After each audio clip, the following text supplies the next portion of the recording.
Municipal, e o vereador Honorado Fernandes, que é membro da Comissão de Direitos Humanos e da Comissão de Educação da Câmara Municipal de São Luís. É um projeto que, segundo os educadores, veio aí para amordaçar os educadores. Embora no estado do Maranhão a gente já tenha tido essa semana o governador Flávio Dino com um decreto dizendo que aqui no Maranhão não vai haver, a nível de estado, essa mordaça para os professores, mas o município ainda não se manifestou, né? Então a gente pergunta para a representante aqui do Sind Educação se vai amordaçar os professores, Natália. Como defender ou preparar a criança que é vítima do abuso sexual dentro de casa, que muitas das vezes a maioria dos abusos sexuais acontece pelo pai, pelo tio, pelo padrasto, pelo vizinho, sempre alguém ali próximo da família, e o abuso vai acontecendo e as crianças não sabem do que se trata, não sabem como se defender. Então, mais um problema aí que vem, que as pessoas parecem que não estão conseguindo enxergar, é isso? É verdade, vem de forma muito assim delicada para os professores tratar com os alunos esses temas, né? Que por muito tempo foram ditos de tabus, né? Era proibido falar na família, numa roda de conversa, você falar sobre sexo, você até falar o nome correto dos órgãos sexuais, né? Isso sempre foi um tabu muito grande. Eu me lembro, né? que quando eu era criança, eu não podia cantar aquela música Morena cor de cana, eu quero seu sabor. Não podia cantar aquilo. Minha tia me olhava assim com a cara feia, minha mãe, sabe? Então, assim, quer dizer, são coisas que precisam ser faladas na família, né? E é na família e muitas das vezes as famílias, elas não falam, a mãe não fala, não há comunicação dentro de casa, é uma família desestruturada, e isso acaba muitas vezes esbarrando no professor na sala de aula. E aí, às vezes, a criança ou o jovem, ele termina caindo numa armadilha de procurar uma orientação com alguém tão inexperiente quanto ele, né? Um par ali, um colega, né? Alguém da família que tem a mesma idade, mas que não tem essa capacidade de tratar esse assunto de forma coerente, né? E que pedagogicamente dê um entendimento e esclarecimento à criança ou adolescente, né? Apropriado à sua faixa etária, porque pior do que ele chegar a ter esses conhecimentos sobre essas questões voltadas à sexualidade, que é algo natural, que vai acontecer uma outra hora, um assunto vai surgir, e ele terminar buscando fontes, né, inadequadas, né, como nós estávamos conversando durante o intervalo, o WhatsApp, né, que vem propagando aí, que é uma coisa assim completamente sem filtro. Você que é pai, que é mãe, que está me ouvindo agora através da Rádio Bacanga, você que tem o seu filho em casa e que ele tem livre acesso ao seu celular, é uma criança que ela está aí à mercê realmente de ter acesso a conteúdos impróprios de forma realmente descontrolada, e aí é um constrangimento às vezes aos pais, e eu já passei por isso, quando ele é chamado na escola para explicar certas situações, porque o aluno fala uma coisa aqui, outra ali, aí de repente, como eu falei anteriormente, achei um DVD de filme pornô, e como tratar isso, já que já tinha se espalhado em toda uma sala de aula de alunos de 6 e 7 anos de idade. É claro que eu não vou falar do conteúdo do filme, mas eu vou proteger aquela criança que não tem idade suficiente, né, para tratar esse tipo de informação. E é essa a nossa preocupação, de nos calarem nesse sentido, né, essa ameaça.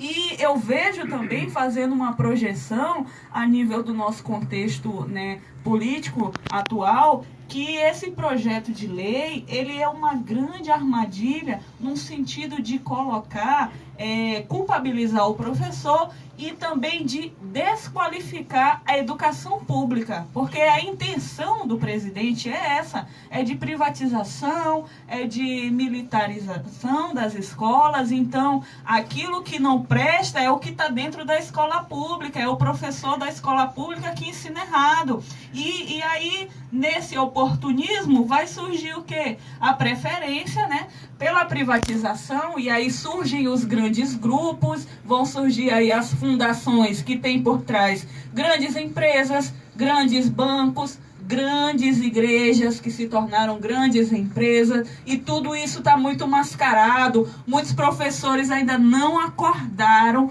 o tamanho e a gravidade que é esse projeto Escola Sem Partido. É verdade, por falta de debate, inclusive, não é isso, professor? Cadê o professor aqui, Márcio, né?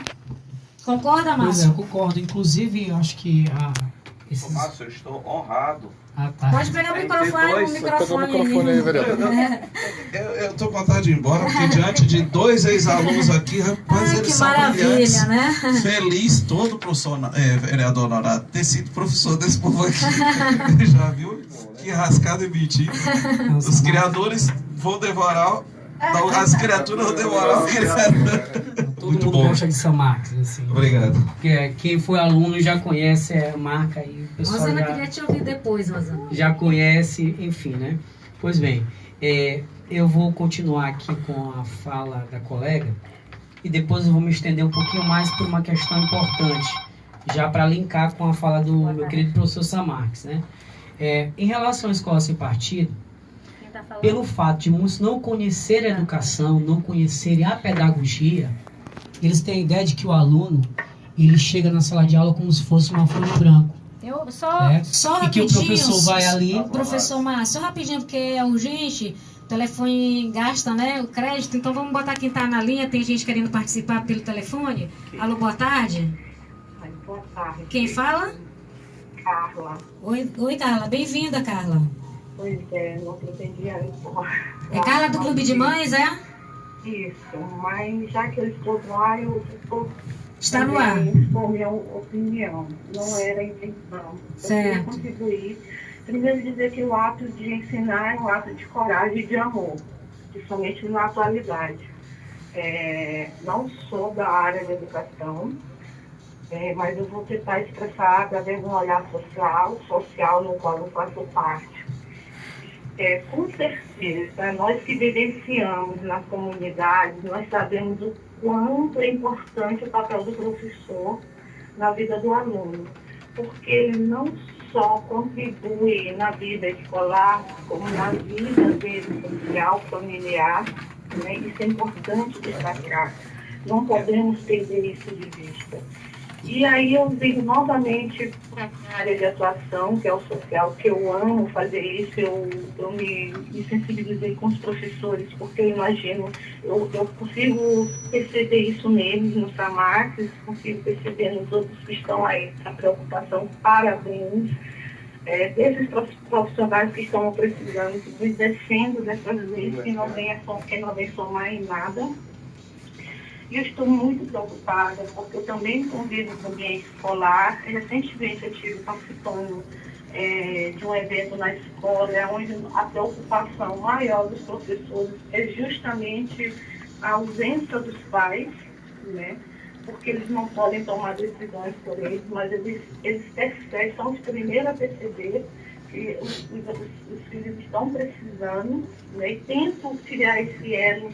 Uma pena que alguns pais não podem. Hoje a nossa vida ela é tão acelerada, eu vou usar esse termo acelerado, né? Por falta de tempo, que a gente acaba deixando, que não poderia deixar os filhos da gente sem essa função.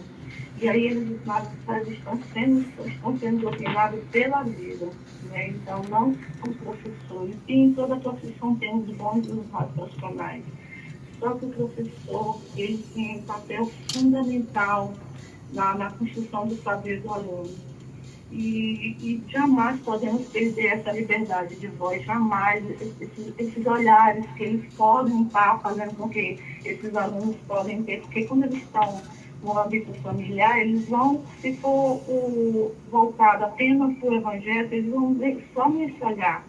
E é importante que desperte nele, é importante que eles percebam que tem outros, né? Não quer dizer que eles precisam concordar, aí que é o papel do professor, porque eles são educadores, eles vão construir esse conhecimento com esses alunos.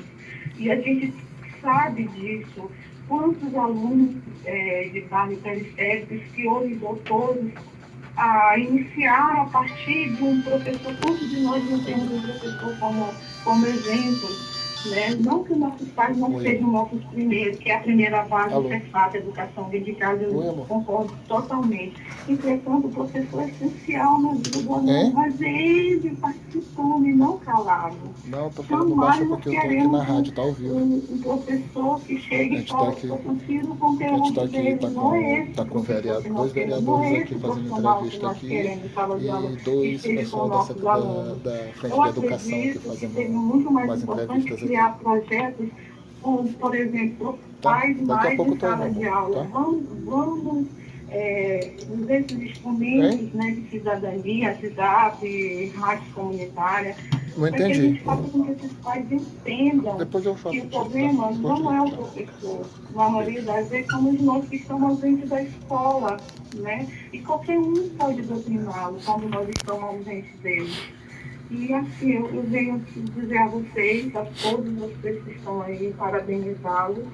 Fiquei feliz, me senti representada de fato por vocês. É preciso que a gente tome essa atitude. Não podemos perder isso com uma luta, né, e ter essa liberdade para que agora a gente venha perder. Jamais, jamais. E vamos usar mais esses instrumentos. Eu ouvi você falar uma coisa muito importante. Não foi discutido com a comunidade, não veio para que essas pessoas possam conhecer de fato. Muitos estão sendo de fato doutrinados pela própria mídia, porque não sabem o que é isso. E eu aproveito para agradecer, já tirei várias dúvidas escutando a palestra de vocês através da rádio, também parabenizar a Bacana FM, que é um instrumento importantíssimo dentro da nossa área. Né, e a todos vocês e a Samax, que eu fiquei muito feliz pela postura dele, o Hononato, desculpa se eu falei o nome errado, e a todos vocês que tiraram o tempo para estar aqui discutindo um problema importantíssimo nesse momento. Tá? Muito obrigado, estou muito feliz. E volto a dizer, com o olhar social, eu acredito que muitos pensam igual a mim. Jamais esse escola sem partido, jamais nós aceitaremos. Certo? Porque Paulo está ainda vivo em vocês. Tá bom? Muito obrigada por tudo, Rose. Esse instrumento que continue fazendo essas discussões, que a gente possa crescer, né? Trazendo essas discussões. Um abraço, meus amigos, uma boa tarde para todos vocês. Um abraço, Samar. Obrigada, boa tarde. Boa tarde para você, vereador Samar. Obrigado, grande abraço também, querida. Olha, então é isso, né? A gente estava com a fala de quem aqui? Era o professor Márcio, né? Que é representante da frente contra o projeto Escola Sem Partido. Certo. Isso. Primeiro, dizer que a fala da ouvinte foi belíssima, né? Muita consciência, muita consistência no que ela diz. Tem um acordo completo. Sim, voltando. Então, por não conhecerem como funciona a educação, como funciona o universo de uma sala de aula de uma escola, a maioria das pessoas, não vou dizer a maioria não, mas todos aqueles que tentam colocar à frente projetos dessa natureza, eles acham que o aluno é como se fosse uma folha em branco, que ele chega na sala de aula e vai escutar ali passivamente o professor, quando na verdade é o contrário. Os alunos têm bagagem, os alunos têm experiência de vida e trazem para a escola. O que nós professores vamos fazer é mediar essas relações com o saber científico, certo? Mas de forma alguma você vai eliminar aquele conhecimento que o aluno tem. É tão importante quanto o saber científico. Mas na base, como esses grupos imaginam, é que o aluno está ali e vai ficar sentado passivamente escutando o professor. Quando, na verdade, pela instrumentalização das novas mídias, pela forma como a gente tem hoje um diálogo entre pais e filhos, entre o aluno e seu colega, hoje a sociedade é dialogada, né? Infelizmente que você está vendo aqui um pequeno retrocesso, mas, no geral, é uma sociedade que dialoga bastante por vários meios, e isso já se reflete na sala de aula, não só de agora. Pois bem, esse é o primeiro ponto, né? O segundo ponto diz respeito à questão da aprovação de escola sem partido, né? Porque nós tivemos o Escola Livre lá em Alagoas, né? Que o nome é Escola Livre, mas é o mesmo Escola Sem Partido. Mas para mim chegar nesse ponto, eu vou voltar rapidinho aqui para o surgimento do movimento Escola Sem Partido, que surgiu em 2004 com o Miguel Nagibe, né? Pai, procurador, né? E que, segundo ele, na escola que a filha dele estudava, o professor de História, justo o professor de História, né? Comparou Che Guevara com Jesus Cristo. Ele não gostou na época.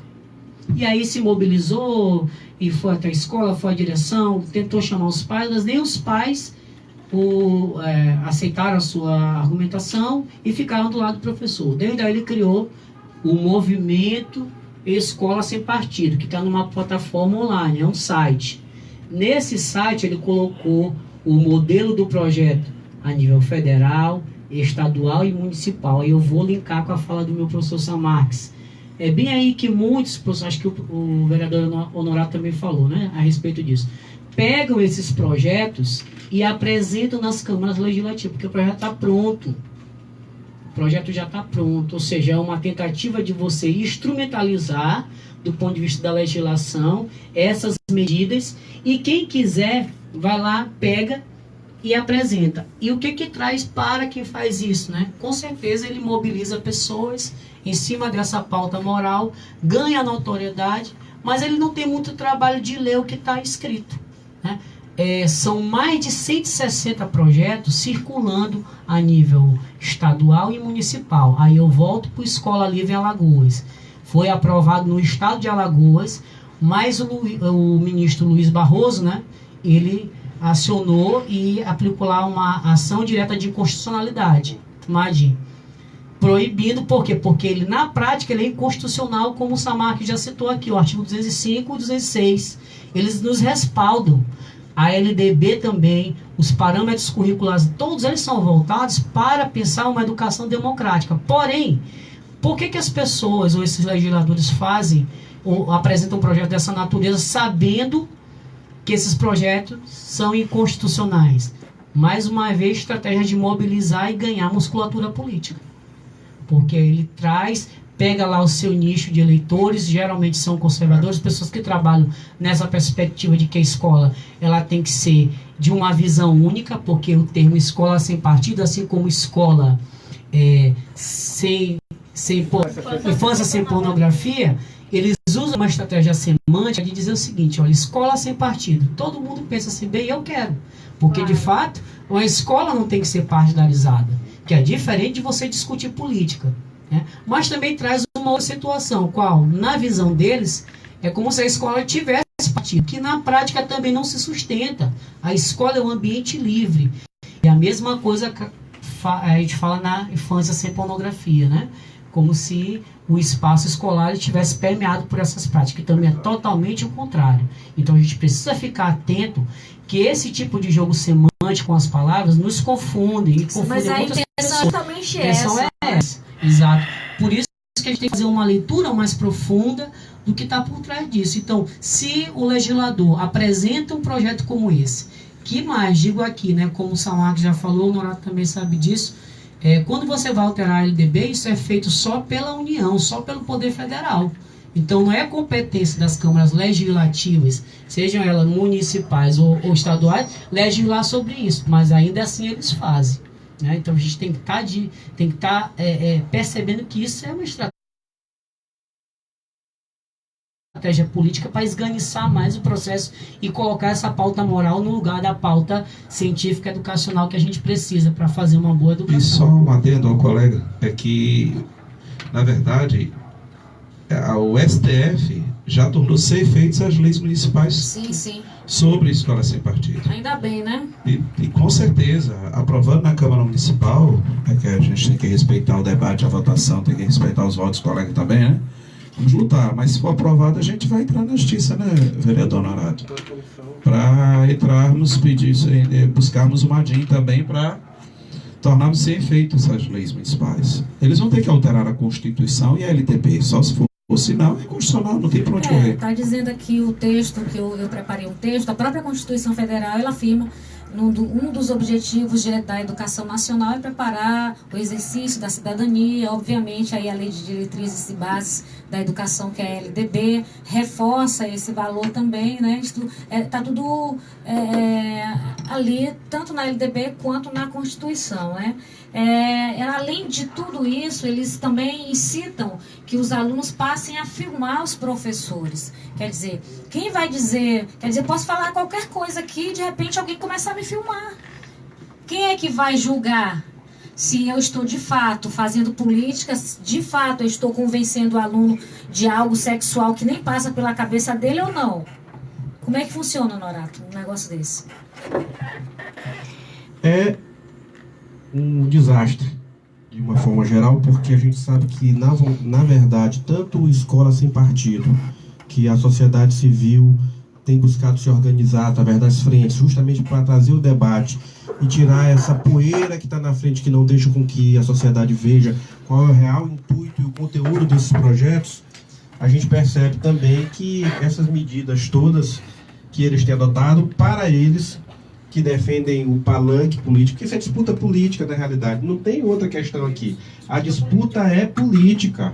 Quem está dizendo que dentro da escola os professores estão orientando as crianças a terem relação de sexo, e aí usam esse debate para a sociedade. Quem está dizendo que dentro das escolas os professores estão orientando, ou permitindo, ou incentivando que se tenha pornografia, quando na realidade é tudo ao contrário, estão combatendo e procurando, inclusive os núcleos de estudos das universidades, para poder ter mais conteúdo e poder lidar melhor com essas situações. Ou seja, essa pauta, que é uma pauta extremamente da direita, conservadora, que traz a religião para dentro, que traz a carga preconceituosa de uma sociedade, né, formada do jeito que a nossa foi, para dentro também do debate político, tem permitido que esses ganhos levem a gente ter um presidente da República que se elegeu com essas pautas, né? Que não pautas moralistas, de cunho falso religioso, como eu digo, mas disfarçado, né, que vão de encontro à própria legislação. Uma pessoa que não respeita o que está escrito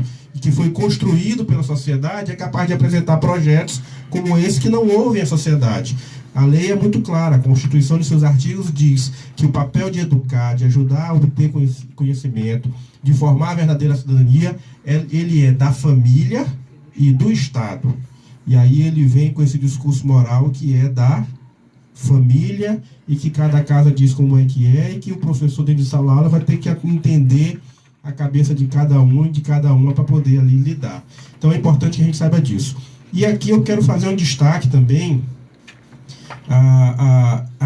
essa nossa capacidade enquanto sociedade, que é bom de reagir. Na hora que você monta uma frente, que a frente procura a Comissão de Direitos Humanos, reúne, que de lá a gente sai com encaminhamentos que são de aprovar uma audiência pública para trazer o debate para a luz, para isso aí a gente propôs, está lá para ser aprovado, para que a gente discuta o Escola Sem Partido, o Infância Sem Pornografia e todos os outros projetos que têm sido apresentados com nomes muito sugestivos, mas que no fundo estão lá tratando do quê? Vamos punir o professor como se o professor estivesse fazendo coisa que não deve. Está lá nos artigos do Escola do Infância Sem Pornografia. Vamos punir ou vamos colocar numa situação de extrema dificuldade os professores que se abordarem determinados assuntos lá, vai ficar a critério de quem fazer o julgamento disso. Quem vai fazer esse julgamento? Quem é que vai fazer isso? Isso é complicado. E por outro lado, quando eu digo que a disputa política, é verdade. O que está lá é o processo de entrega do patrimônio brasileiro, que começa e atua em todos os âmbitos das empresas públicas e privadas, né, mas que começa com o desmonte do SUS, que tem sido atacado constantemente, que começa a incentivar cada vez mais que a obrigação do Estado de educar e de criar as condições seja o quê? Minimizadas. Ou seja, é um debate político puro. Não tem essa desconversa que não tem. O próprio site do Escola Sem Partido traz isso. Eles trazem debate aqui político, algumas dicas aqui para quem abrir o site deles. Flagrando o doutrinador. Eles têm instrução de como fazer o aluno flagrar um possível doutrinador. E o aí interessante, ensina a planejar uma denúncia. O interessante é que, infelizmente, eles estão tendo mais força no processo de comunicação do que nós. É verdade. Que estamos defendendo aquilo que deve ser defendido. Verdade. Então, eles conseguem fazer com que essa informação percorra através das redes sociais, que bata na casa da porta das famílias, e mais, recheada de um sentimento que é da antipolítica. Eu estou debatendo nisso aqui porque o debate é político. Por trás do que está é o processo de privatização do ensino. É o ensino à distância cada vez mais presente, né? No ensino fundamental, segundo o presidente, se depender dele, ele vai botar o ensino fundamental todinho para ser à distância. E eu quero saber onde é que estão as relações pessoais, como é que se constrói o conhecimento com a troca de experiências na presença física, no contato, no olhar, né, no ouvir pessoalmente. Então, esse debate ele precisa ser cada vez mais aprofundado e a frente cumpre esse papel à medida que a sociedade se organiza para buscar a Câmara Municipal, que é onde está em pauta, fazer isso. E a Câmara tem, de certa forma, atuado nisso. Queria que tivesse mais colegas atuando, mas tem o Samarques, tem eu, tem outros colegas também que concordam com esse pensamento nosso. Lá a gente não faz a desconstrução daqueles que defendem outro aspecto, mas a gente faz o debate político. E no debate político a gente tem apontado aquilo que a gente acredita que é realmente o mais certo, o mais correto para se debater. Querem falar de combate à pornografia? Então vamos embora trazer a sociedade para cá. Vamos ver quantos casos nós temos de abuso sexual dentro das escolas. Conselho tutelar, vamos trazer como é que está a questão da gravidez até os 13 anos de idade. Vamos discutir como é que está a questão das doenças sexualmente transmissíveis até os crianças e adolescentes até 16 anos de idade. Essas são as pautas, que é a orientação sexual, que está sendo também retirada como se fosse algo criminoso, quando na realidade é para combater o quê? Um pai e uma mãe que não quer ter uma filha de 13 anos grávida, ele tem sim que permitir que dentro da escola, como tive na minha formação, e eu estudei de uma escola considerada muito boa, que foi o Colégio Dom Bosco, mas lá a gente tinha aula, a gente sabia, quando ia tratar de biologia, tinha. Você não tinha como fugir desse debate, até porque faz parte da vida da gente. E se a gente não tiver condições, enquanto família e Estado, de fazer essa abordagem, vai acontecer aquilo que a Natália falou há pouco. O coleguinha mais novo vai ensinar o que não sabe e vai ensinar da forma errada. E aí começa a verdadeira esculhambação, né? Essa que é a palavra do aprender com qualidade, do trocar experiências reais com qualidade. Então essa é a contribuição que eu queria deixar. E ao tempo que parabenizo, dizer que a Câmara tem feito isso. Eu e Samarques, que somos da Comissão de Direitos Humanos, estamos muito atentos. Eu tirei a primeira vez, nós articulamos para tirar a segunda vez de pauta isso. Lá no passado, também em 2017, também articulamos a conversa para que fosse recolhido o projeto, até que houvesse uma discussão real do que trata ele. O que a gente não pode... o vereador Honorato Fernandes, numa discussão, justamente numa defesa dessa, falando sobre a questão de gênero. Então, assim, quando a gente fala em questão de gênero, só essa frase em si, já para algumas pessoas que não sabem o que significa, já cria um medo, uma coisa, né? Algo contra. Não, na realidade, quando você fala de gênero, discutir gênero na escola, o pessoal, o que é isso? Não, quando se fala de gênero, então, se trata hoje... eu gostaria que vocês esclarecessem para o nosso ouvinte, para a Carla, por exemplo, que está ouvindo, o que significa, na verdade, isto? O que é a discussão de gênero na escola? O que se trata hoje, quando a percepção que a sociedade tem, quando se fala de gênero, qual é? É que nós estamos fazendo uma discussão que envolve, basicamente, a população LGBT. Única e exclusivamente, essa que é a distorção. Aí é que vem um fake news. Vamos falar de gênero. Ixi, vamos estimular as crianças agora a ser gay, lésbica, como se isso fosse possível. Como se orientação sexual fosse algo que, não, vou te ensinar aqui a tua orientação agora, abra a tua cabeça e diga que você é assim ou assado. Quando se fala do debate de gênero, não há conhecimento para uma parcela gigante da população do que é. Porque o debate de gênero é respeito às mulheres, por exemplo, isso faz parte do debate de gênero. A própria sexualidade. Entre outras coisas, a violência contra as mulheres pela sua condição, a falta de oportunidade das mulheres na política, o porquê que as mulheres ganham menos do que os homens. Tudo isso envolve questões de gênero. Aí pegam o quê? Diz, não, gênero, vamos discutir agora com o Marcos. Vamos ver como é que a gente faz para os meninos virar gay ou virar lésbica. Tá mais ou menos assim o debate, de tão pobre, de tão sem falta de conhecimento do debate, que está pautado. E aí fica fácil para muitos oportunistas, eu não me refiro aqui, eu me refiro ao universo que a gente tem hoje de representantes da população, de pegarem essas pautas que, num primeiro momento, chamam a atenção daqueles que estão desinformados, para trazer como se esse fosse o grande debate, como se essa fosse a questão. Eu tenho uma filha de 13 anos, eu não quero ver minha filha doente, eu não quero ver minha filha grávida antes da idade correta, tá certo? Eu não quero ver minha filha sem oportunidade porque faltou orientação e apoio familiar. Eu quero sim que nas escolas tenha o direito de dar orientação, porque é o papel do Estado e da minha família, eu e a Érica, que é mãe da Rafaela, de ajudar que ela tenha, à medida da sua capacidade de dialogar com a gente, com conteúdo apropriado, a gente poder dizer para ela o que precisa ser dito. na linguagem que deve ser dito para uma criança de 12 anos. Que ela entende, eu não né? quero de forma nenhuma dizer, minha filha, agora tem que ser lésbica. Não é? É isso? Será que a gente quer isso? Será que esse aqui é o debate? Então a gente tem que dizer essas coisas no lamentavelmente popular. ainda está pensando nisso. Viu, Rose? A gente tem que dizer isso no popular mesmo, para as pessoas entenderem. É verdade. Né? O debate é outro, o debate é político, está em disputa política, modelo de sociedade. O Estado participa mais ou menos da vida das pessoas. A gente vai entregar a saúde e a educação para o setor privado, ou a gente vai fazer com que o Estado cumpra aquilo que está na Constituição, que é que ele botar o braço e fazer a parte dele.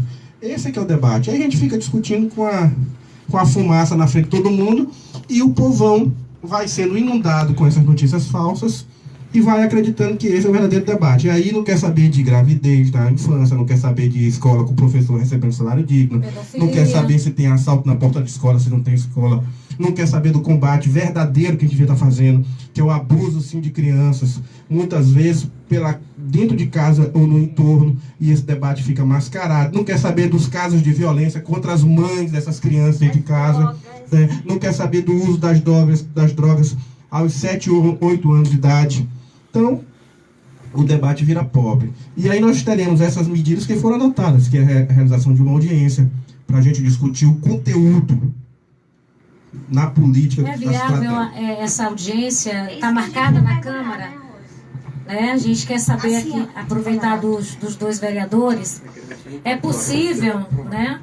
É possível a sociedade ter uma audiência para debater isso? Vocês acham que tem condições, no momento de encaminhar uma audiência, vocês como representantes da educação? Diferente de muitos, a gente ouviu a sociedade, foi ela que pediu que a gente protocolasse o requerimento pedindo que devem ir para a pauta essa semana, para votação, como também nós já pedimos, e aí na segunda-feira estou tratando com o Samarques e com o Marcial a respeito do nosso requerimento pedindo para que o prefeito de São Luís emita um decreto e dê exemplo para os outros prefeitos aqui no estado do Maranhão, a exemplo do que o governador fez, e está dando exemplo para os governadores do Nordeste, que já estão se manifestando também contrário.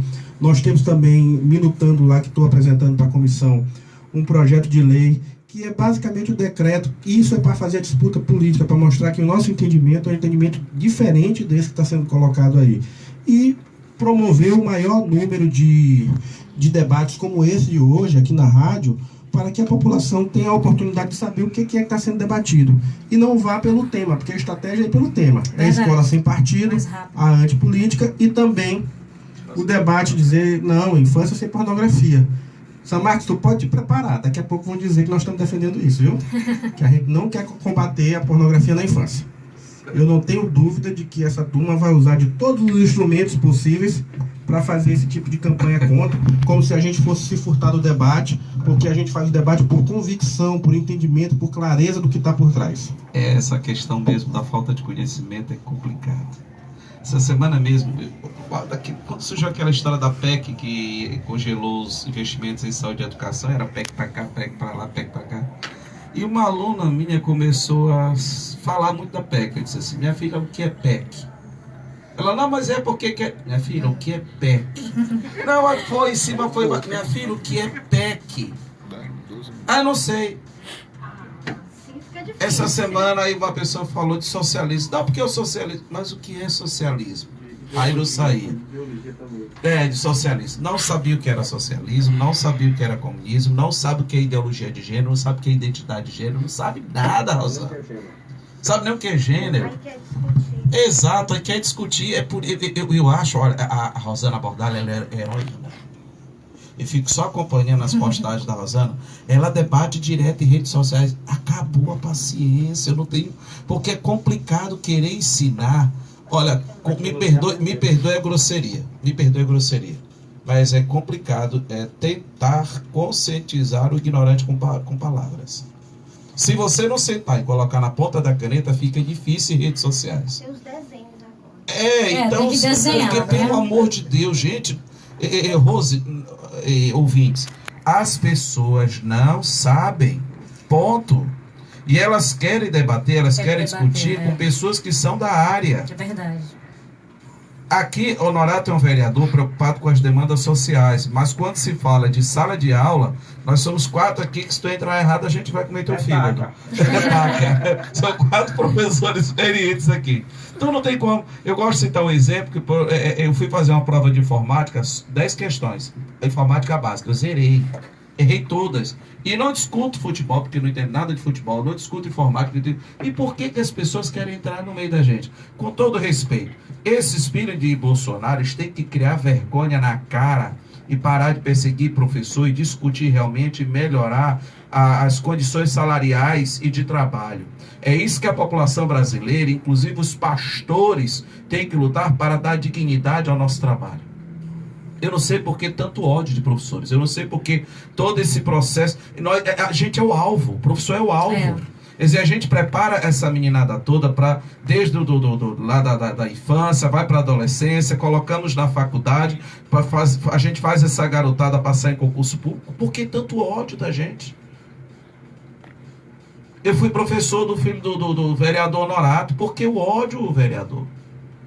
Eu ajudei o seu filho, ajudei 2 aqui, olha o que eles são hoje. 2 intelectuais, eu ajudei vocês. Por que o ódio? Eu não consigo entender como é que o professor é tão alvo desse pessoal todo. O filho do Bolsonaro, por gentileza.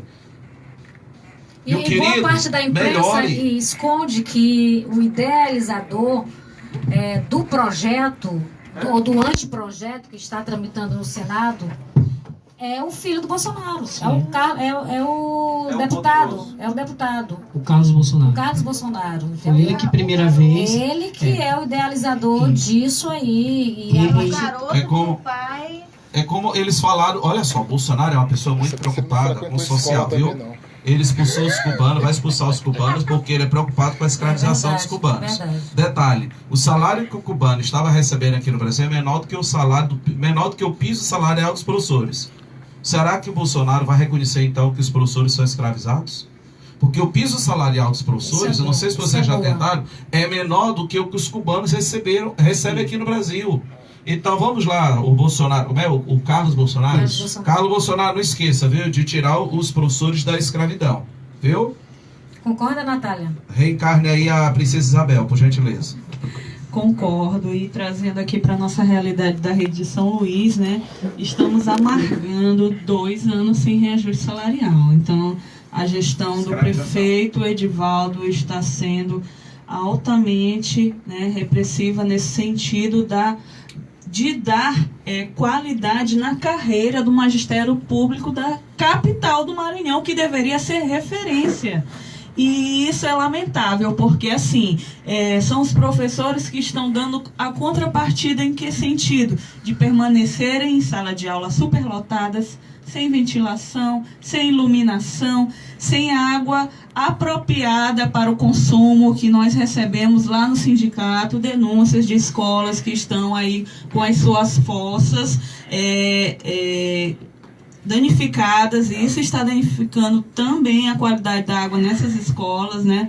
Eu mesmo estive presente na cidade olímpica e tirei, fotografei. O nosso sindicato, ele é combativo nesse sentido de fazer as denúncias, de ir ao Ministério Público e, inclusive, institucionalmente, nós também já encaminhamos ofício ao titular da pasta, né, da Promotoria em Defesa da Educação, o doutor Paulo Avelar, também cobrando do Ministério Público um posicionamento e também a realização de uma audiência pública. Então, reforçando aquilo que a própria Frente Maranhense contra Escola Sem Partido já havia encabeçado, nós institucionalmente, né, como sindicato representante de uma categoria que está aí, né, como todos já falaram, né, os professores são o alvo principal, é aqueles que eles querem silenciar e criminalizar, né?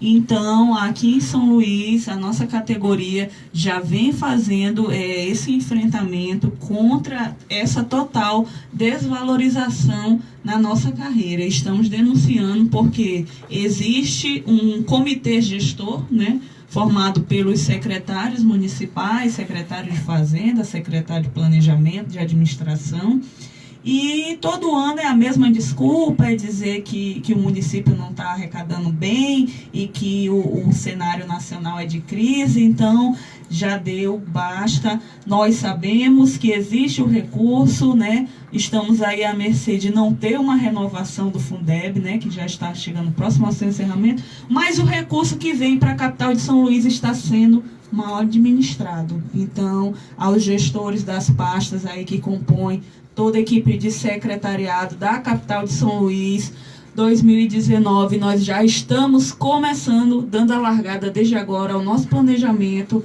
de campanha salarial para 2019. E essa resposta de que não vai haver reajuste, ela é insustentável para os professores. Então, a luta vai sempre continuar. Concorda, professor Márcio? Sim, nessa pauta aí eu também tenho acordo, né? Eu vou aqui tocar uma pergunta que o Samarx fez, né? Por que tanto ódio aos professores, né? Bem, eu tenho estudado bastante a respeito, inclusive eu tomei conhecimento, alguns anos atrás, quando tudo isso começou, né? Do texto do professor Fernando Pena, da Federal Fluminense. E o título é justamente O ódio aos professores. Está lá no livro A Ideologia da Escola Sem Partido, né? E aí eu quero colocar para os ouvintes e para os meus amigos aqui que estão presentes, colegas nesse debate, que esse ambiente, ele não foi criado agora. Na verdade, o que nós estamos vendo hoje, né, esse ambiente persecutório e a instrumentalização dessas ações via o próprio site, né, porque como a companheira agora falou, quando você se dirige lá ao site, você vai ver lá como desmascarar o doutrinador, ou seja, o movimento lá na sua plataforma online... Totalmente partidário. Isso, ele instrumentaliza mesmo essas ações persecutórias, né? E aí, o que acontece? Logo que saiu o resultado das eleições, né? Nós tivemos uma professora de história... Professor, posso fazer uma colocação? Perdoe. Se o senhor abrir a página de Escola Sem Partido, não sei se ainda tem, mas existia a imagem, viu, vereador Norato? Não sei se o senhor sabe... É um touro mecânico que representa o aluno e o professor montado. E tendo assim, sequestrador de mentalidade. Professor sendo taxado de sequestrador de mentalidade. Desculpem, eu ajudei a sequestrar o fracasso e ajudei a dar vitória aos meus alunos. Eu sequestrei o fracasso. A probabilidade de fracasso eu sequestrei. Quer dizer, olha até que ponto chega a mentalidade de um retardado de chamar professor de sequestrador de mentalidade o aluno como touro mecânico. Perdoe-me a linguagem grosseira. Mas pelo amor de Deus, rapaz. Mas uma criminalização mesmo, é um terror, né? É essa linguagem que ele usa lá na própria justificativa do projeto. Nas primeiras versões, sei lá, o professor como sequestrador intelectual. É esse tipo de linguagem. E o Fernando Pena, quando ele trabalha esse texto sobre o ódio aos professores, ele trabalha com essas imagens, inclusive essa que você citou aqui, professor, ela está lá no livro. Tá? Porque ela também foi amplamente difundida, não só no site, mas também na página do Escola Sem Partido, no Facebook, né? Então você criou todo um ambiente, né? um espaço onde o professor ele passa a ser a figura capaz de causar esse dano, né, à sociedade, causar esse dano aos jovens, corromper os jovens. Ele coloca muito essa associação justamente para aguçar ainda mais essa percepção da sociedade, quando na prática, qual é o objetivo? Você criar um bode expiatório. Qual é o bode expiatório da educação hoje? É o professor. Aí você volta e não toca nas questões que são mais sensíveis ao desenvolvimento de uma educação de qualidade no nosso país. Que nós sabemos, nós que estamos no chão da escola, os colegas que são que observam as escolas sabem que é o que a professora falou. É uma cisterna, é uma sala de multimeios que não está funcionando, é um laboratório que existe que não está, é uma quadra que não está coberta ou que nem existe. Então, essas são as questões que envolvem uma escola boa, uma escola, é um ambiente bom para o professor trabalhar. Mas aí o que acontece? Você desvia e coloca para o professor. Então, você transforma o professor no responsável pelo fracasso da educação nacional. Verdade. Então, esse ambiente ele não foi criado com outra finalidade. Aí, compara com a escola... Aí, professor, compara com a escola privada, e inicia o processo de... Pois é. Privatização Exato. do ensino público. Porque aí o desmonte da escola pública, da educação pública, como bem social de qualidade para todos, isso está dentro da pauta de um governo que é ultraliberal. E aí eu volto e tenho acordo com o vereador Honorato da questão política, porque se ganhou uma eleição com pauta moral, para esconder o quê? O projeto ultraliberal que é altamente danoso para a sociedade brasileira, que é privatizante, é de arroxo salarial, é de aperto para o funcionalismo público, que nós, professores da escola pública, seremos um dos primeiros prejudicados, perda da estabilidade. Então, ele não ia colocar essa pauta de imediato, porque mesmo que o povo brasileiro, nesse momento que a gente está vivendo, tenha aí se desviado um pouco da sua inteligência, da sua atenção, mas mesmo assim ficaria muito evidente. Mas o que aconteceu? Você colocou uma pauta moral, desviou a atenção, mas o que está sendo colocado de efetivo dentro desse governo que está posto aí? É uma pauta ultraliberal privatizante, que vai privatizar bancos, que vai privatizar instituições educacionais, praticamente tudo.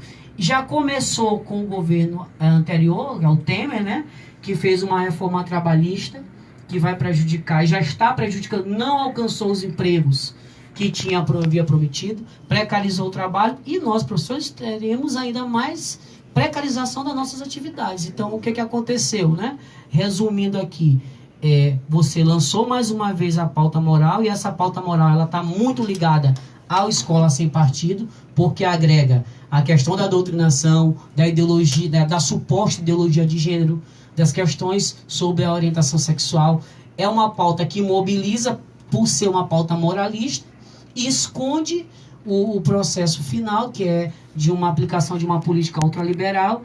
E agora que a situação está colocada, né, você já está vendo as medidas aí, e que não vamos dizer assim, não podemos dizer que não foi avisado, né? E muitas vezes a gente não pode acusar o atual presidente de falta de sinceridade, né? Ele avisou, pena que a população não fez foi compreender. Ele avisou, né? Verdade. O último ponto é só em relação à filmagem, né? Lá em Santa Catarina, logo depois do resultado das eleições, também eleita pelo PSL, a Ana Carolina Campagnolo, ela lançou, né, uma convocação da sociedade catarinense para filmar os professores caso estivessem falando sobre o resultado das eleições. Mas a mesma professora de história, viu, Samax? Ela ia dar aulas com a camisa do Bolsonaro. Mas ela colocou isso, né? Inclusive o Ministério Público de lá já autuou, né? Já proibiu, porque ela criou um canal para essa denúncia. E na página do Facebook dessa professora, ela impunha um revólver TA. Pois é, isso. Ela impunha um revólver, e um detalhe, o Ministério Público pediu a condenação, né, para que ela possa ser condenada, inclusive a pagar 60 ou 70 mil reais. Professor, só um adendozinho. Todos nós temos o direito à nossa imagem. Filmar alguém só devidamente autorizado. Detalhe, viu? Aos ouvintes, fale para os seus filhos. Cabe ação indenizatória, ou seja, os pais podem ser condenados a indenizar os professores. Isso é previsão constitucional. Até o preso, professora Rosana, ele só pode ser filmado se ele autorizar. Porque não é porque ele vai rasgar o texto da lei, um preso autuado em flagrante, que ele não tem direito à sua imagem. Todos nós temos direito à imagem. Isso está previsto no 5º artigo da Constituição. E caso não seja respeitado tal direito, exemplo do professor, isso aí pode gerar ação de danos morais, porque nós temos direito à nossa voz, nós temos direito à nossa imagem. Então, que fique claro, é importante que os pais orientem seus filhos nesse sentido. Filmar só com autorização daquele a ser filmado. A gente vai fazer rapidinho um intervalo, tá? A gente já deu mais o segundo horário aqui do nosso programa. E a gente volta daqui a pouquinho com mais debate sobre esse projeto Escola Sem Partido, tá? Se vocês quiserem participarem, daqui a pouquinho eu vou abrir o telefone novamente para a gente fazer a participação aqui.